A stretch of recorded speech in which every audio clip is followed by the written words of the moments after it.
তো আর্ট প্রেমীদের জানাই দি ক্রাফট লাভার ইউটিউব চ্যানেলে অনেক অনেক স্বাগত। আজকের এই গলার হারটি বানানো ভীষণই সহজ। এটার জন্য কয়েকটি কটন বল আর কড়ি প্রয়োজন। যারা কটন বল বানাতে জানো না তারা দেখে নাও আমি কিভাবে কটন বলটা বানাচ্ছি।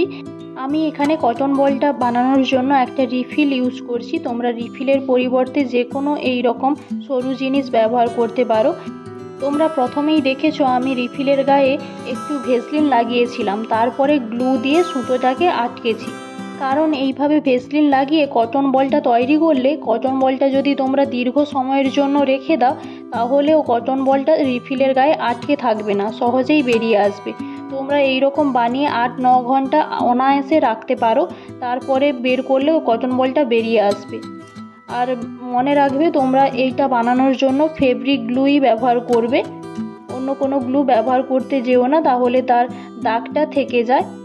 এইবারে দেখো কটন বলটার ওপরে এবং নিচে একটু গ্লু দিয়ে দিলাম যাতে কটন বলের প্যাঁচটা কোনোভাবে না খুলে যায়। এবারে এটাকে ড্রাই হতে রেখে দেব। তারপরে দেখো ড্রাই হবার পর এইভাবে বের করে নেব। আমি এখানে আরও বিভিন্ন কালারের কিছু পিস করে রেখেছিলাম। এরপরে দেখো একটা কড়ি এবং জাম্পলিং নিয়েছি।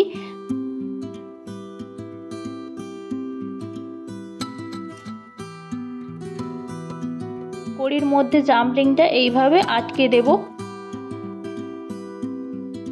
এইরকম আরও কিছু পিস করে নিয়েছি। আর আমি এখানে 6টা খানিক পুঁতি কাঠি নিয়েছি। এবারে এখানে একটা ব্যাক ডরি নিলাম। তোমরা যদি ব্যাক ডরি বানাতে না জানো তাহলে তার লিঙ্ক আমি ডেসক্রিপশানে দিয়ে রেখেছি, তোমরা গিয়ে চেক করতে পারো।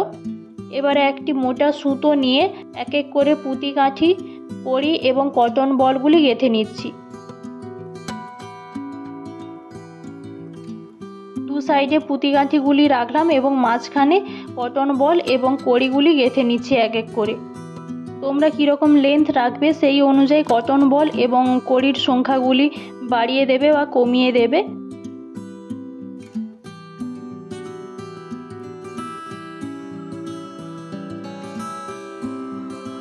এইবারে দেখো পুরোটা গেঁথে নেওয়ার পর অন্য সাইডে আটকে দিলাম।